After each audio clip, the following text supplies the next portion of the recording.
Hello friends, मैं एक बार फिर से उपस्थित हूँ कहानी अनचाही शादी का अगला भाग लेकर। इसके पहले भी 51 भाग अपलोड हो चुके हैं। अगर आपने नहीं देखा तो प्लीज़ एक बार मेरे चैनल पर जाकर अवश्य देखें। वरुण जी ने यहाँ भी दिमाग लगाया और चाल चल दी। उन्होंने बता दिया कि अभिषेक ने मुझे सब बता दिया है। अब तुम बताओ, क्या सच्चाई है? तुम दोनों के बीच क्या हुआ? तब शगुन ने सारी बातें बता देती है, जिसे सुनकर वरुण जी के गुस्से का ठिकाना नहीं रहा। वह तुरंत उठकर खड़े हो गए। इतनी बेवकूफ़ी कैसे कर सकता है वह? उसने तुम पर, अपनी पत्नी पर भरोसा नहीं किया। इसका दिमाग तो अब मैं ठिकाने लगाऊंगा। वैसे कैसा है वो अभी? जी डैड, ठीक है अभी। डॉक्टर भी आया था तो कहा है कि कुछ घबराने वाली बात नहीं है। वह सोएंगे तो ठीक हो जाएंगे। वैसे इतना सब हो गया और तुम दोनों ने घर में बताना ज़रूरी नहीं समझा? सॉरी डैड, पर अभी इस बात पर बहस करके कोई मतलब नहीं। सात्विक को आज शाम के में लंदन के लिए निकलना था अपनी टीम के साथ। उनकी मीटिंग है मिस्टर विलियम्स के साथ। मैं जा रही हूँ। उन्हें जगा देती हूँ। उठकर फ्रेश होंगे तो शायद उनका नशा कम हो जाए और नींद भी खुल जाए। वरुण जी चुपचाप उसकी बात सुन रहे थे। कुछ देर तक यूं ही गुमसुम रहे, फिर बोले, उसे सोने दो। लेकिन क्यों डैड, क्यों सोने दूं? उनका बिजनेस, उनकी डील सक्सेस होने जा रही है। बहुत मुश्किलों के बाद सब ठीक हो रहा है, तो फिर क्यों नई अड़चनें? मैं कोई अड़चन नहीं डाल रहा हूँ। बिजनेस होगा ही, लेकिन अब यह सब मैं संभालूंगा और मैं चाहता हूँ कि यह काम अब तुम देखो, तुम संभालो, तुम हैंडल करो, यानी यह डील तुम डन करो। सुनकर शगुन शॉक्ड रह गई। यह क्या कह रहे हैं आप डैड? मैं? नहीं, बिल्कुल नहीं। मैं तो बस अभी एक स्टूडेंट हूँ। मुझे इस सब की समझ भी नहीं और इंटरेस्ट भी नहीं है। और इतनी मेहनत सात्विक ने की है तो मैं क्यों अपना नाम करूं? और वह भी तो ठीक है ना, बस सो रहे हैं। उन्हें ऐसा कुछ हुआ नहीं है कि मीटिंग अटेंड ना कर सके, तो फिर मैं क्यों? और मुझे तो यह भी नहीं पता है कि क्या बात करूंगी, कैसे बात करूंगी। नहीं, मुझे नहीं होगा, क्योंकि मैं बोल रहा हूँ इसलिए। हाँ, आप बोल रहे हैं, पर फिर भी मैं नहीं करने वाली। मैं नहीं जाने वाली, मतलब नहीं जाऊंगी। तो तुम मेरी बात नहीं मानोगी? बात मानने की नहीं है डैड। मैं यह रिस्पॉन्सिबिलिटी नहीं उठा सकती, मैं नहीं ले सकती, और आप अपना डिसीजन मुझ पर नहीं थोप सकते। और मैं आपकी बात मानने को बाध्य नहीं हूँ और मैं जा रही हूँ। शगुन भी अब तेवर में आ चुकी थी। तुम क्यों मेरा डिसीजन नहीं मान सकती? तुम बहू हो मेरी, मर्चेंट परिवार की बहू हो। कुछ रिस्पॉन्सिबिलिटीज तुम्हारी भी बनती है। और फिर मैं तो हूँ तुम्हारे साथ। मैं तुम्हें सब इंस्ट्रक्शन दूंगा ना।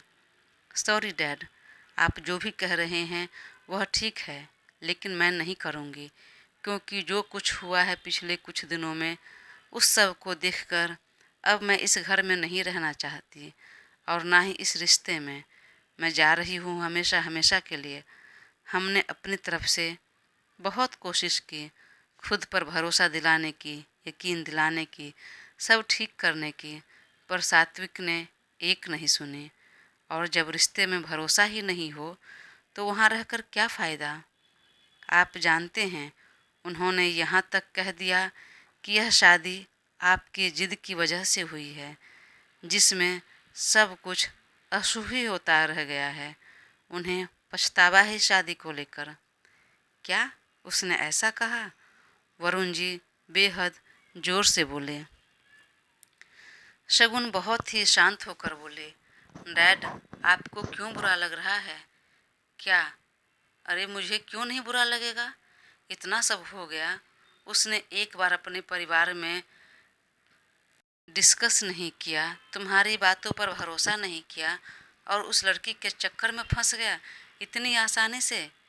इसमें जरा भी दिमाग नहीं है, जरा भी दिमाग नहीं लगाया। वही तो मैं बोल रही हूँ, वह दिमाग क्यों लगाएगा जब आपका इतना शह मिला था तो। शगुन, हद में रहकर बात करना, यह मत भूलो तुम अपने ससुर के सामने बैठे हो, जबान काबू में रहे। भला मैं क्यों अपने बेटे को यह शह दूंगा गलत काम करने की, क्यों नहीं दे सकते। और वह तुरंत उनके सामने डिवोर्स पेपर रख दिया निकाल कर, जो कि कुछ महीने पहले उन्होंने ही दिया था। याद है पापा, आपने ही कहा था अगर अपने रिश्ते में आगे नहीं बढ़ोगे तो उसे डिवोर्स दे देने के लिए, और उसकी शादी उस लड़की से कर देंगे जो उसके ऑफिस में काम करती है, उसकी कलीग है, और वह लड़की तृप्ति ही है। उसी के बारे में बात कर रहे थे आप, तो लीजिए, किसी न किसी तरह वह लड़की ने आपकी इच्छा पूरी कर दी, उसे अपने जाल में फंसा ही लिया। जस्ट शट अप, गुस्से में तुम कुछ भी बोल रही हो। आगे इस बारे में कुछ भी मत बोलना। तुम अच्छी तरह से जानती हो मैंने यह डिवोर्स पेपर तुम्हें क्यों दिया था।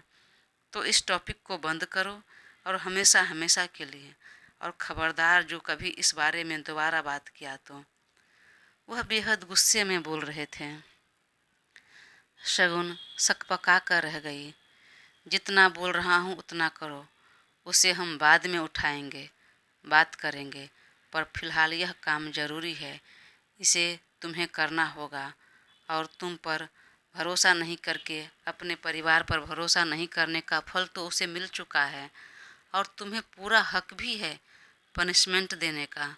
उसे तुम अपने तरीके से देना, लेकिन फ़िलहाल जो मैं बोल रहा हूँ वह मत टालो।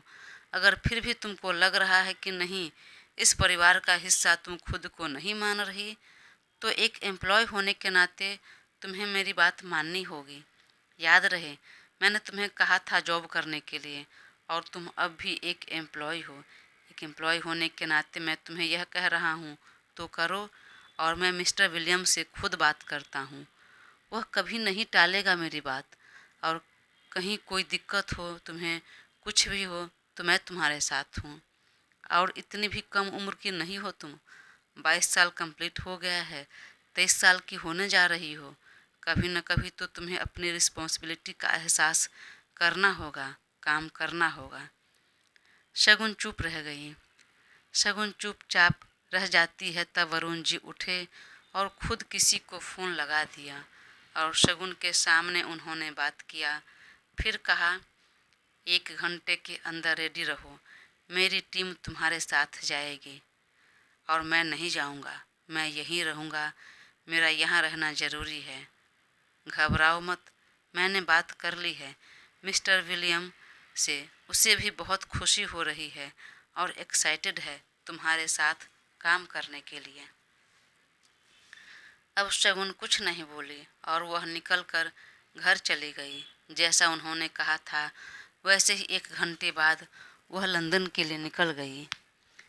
इधर अभिषेक भागा भागा ऑफिस आया और सात्विक के कमरे में जाकर सात्विक को जगाने लगा। सर, सर उठिए प्लीज, हमें निकलना था आज।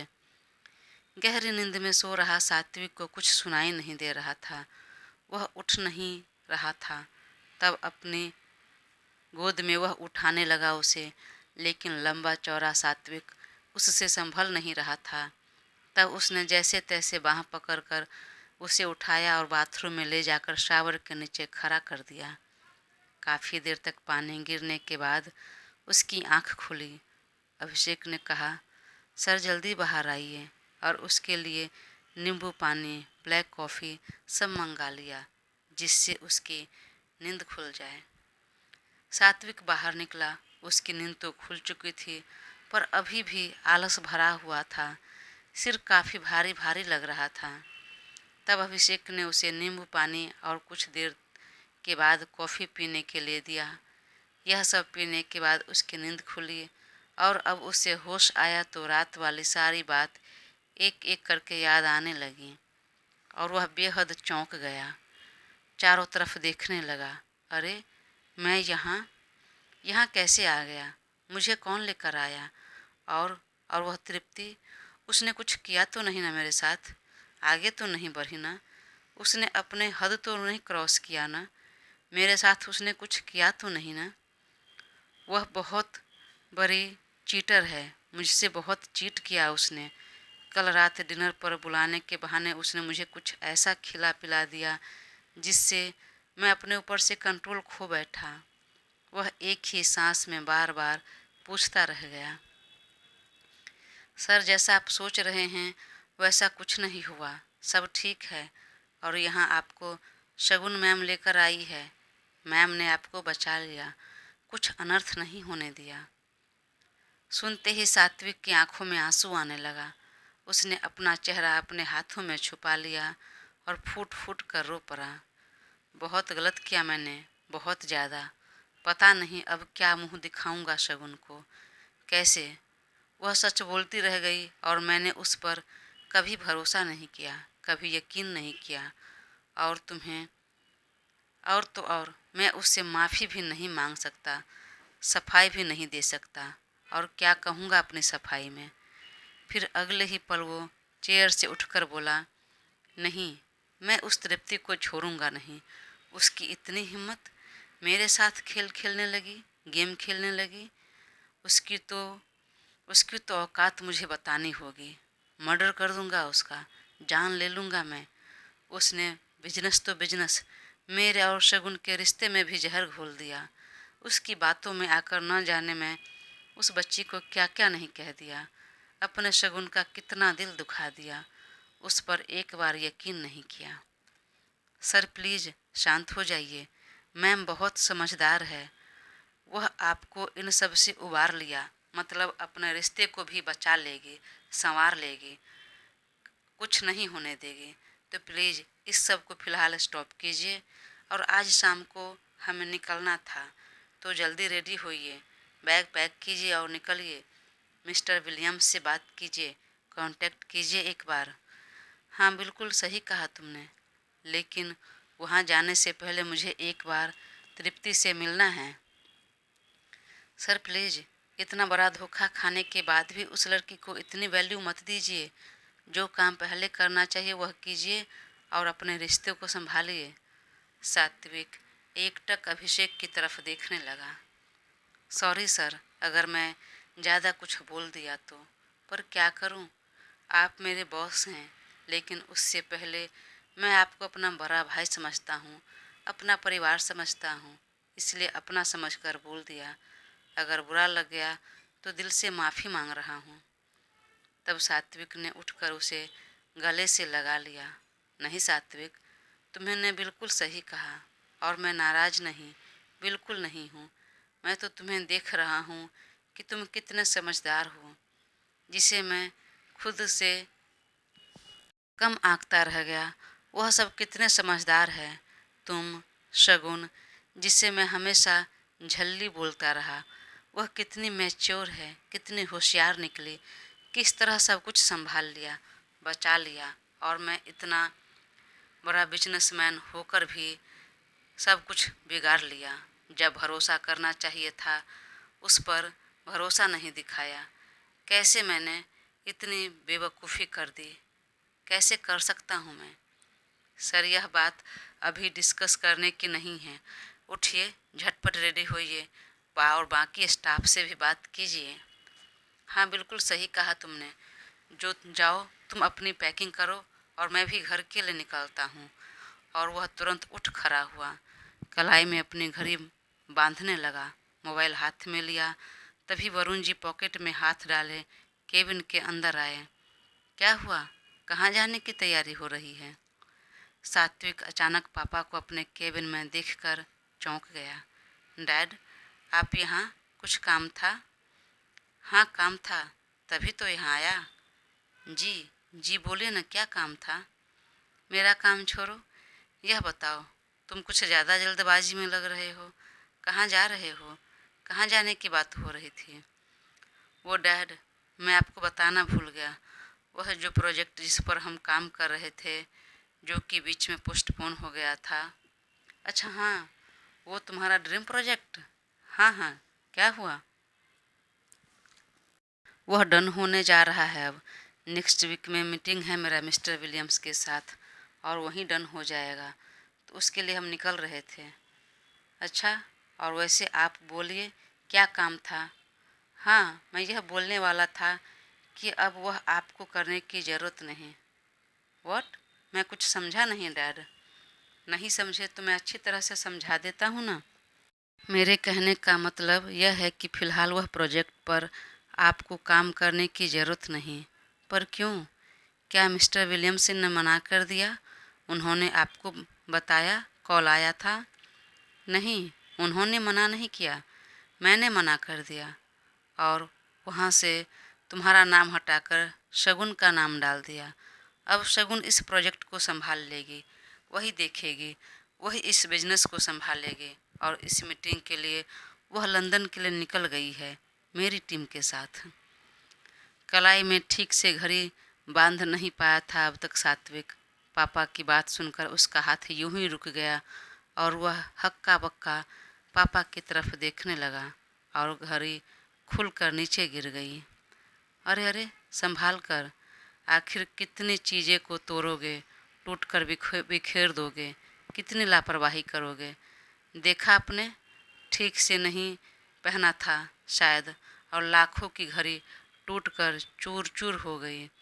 ठीक वैसे ही जैसे आपके हाथ से बिजनेस निकल गया और आपके रिश्ते भी। अब इससे पहले कि कुछ और भी देर हो जाए, सो प्लीज़ सीरियस हो जाइए। सात्विक और चौंक गया। पापा की बात में जो सलाह के साथ ताने भी भरपूर थे, उस सब से वह समझ रहा था कि शायद पापा को सच्चाई पता चल गई है। उसने तुरंत अभिषेक की तरफ देखा तो उसने धीरे से हाँ में सिर हिला दिया। सात्विक तुरंत सामान्य होकर बोला, डैड, मुझे बहुत खुशी है कि यह बिजनेस शगुन संभाल रही है और मुझे कोई प्रॉब्लम नहीं और मुझे पूरा भरोसा है कि वह मुझसे बेहतर तरीके से सब कुछ कर सकती है। लेकिन फिर भी मैं जानना चाहता हूँ और आपकी परमिशन लेकर उसके साथ जाना चाहता हूँ, उसके साथ रहना चाहता हूँ। हो सकता है उसे मेरी ज़रूरत हो तो मैं हेल्प करूँगा। मैं उसके पीछे रहना चाहता हूँ, इसलिए मैं जा रहा हूँ। उसकी कोई ज़रूरत नहीं है उसके आगे रहने की, न पीछे रहने की, न ही उसके बगल में। वह इतनी काबिल तो है कि सब कुछ हैंडल कर सकती है।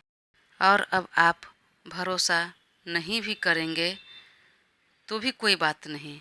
जब करना था तब तो आपने किया नहीं, जब ज़रूरत थी तब तो आप कभी उसके साथ नहीं रहे। तो आपको लग रहा है कि अब उसके साथ रहने का कोई औचित्य है?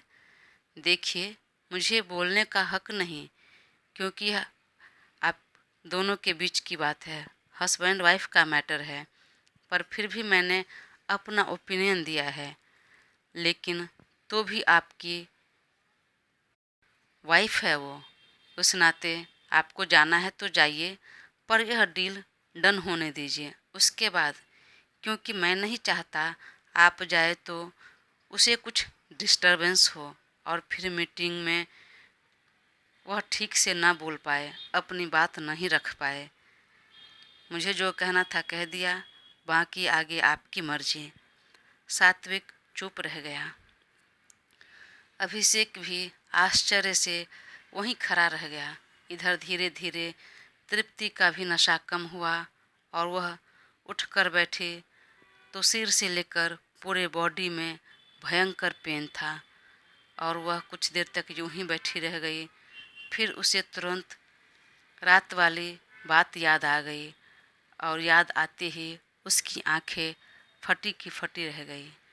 दोस्तों, आगे क्या होगा यह जानने के लिए प्लीज़ अपना साथ बनाए रखें और चैनल को सब्सक्राइब कर मुझे ज़रूर सपोर्ट करें।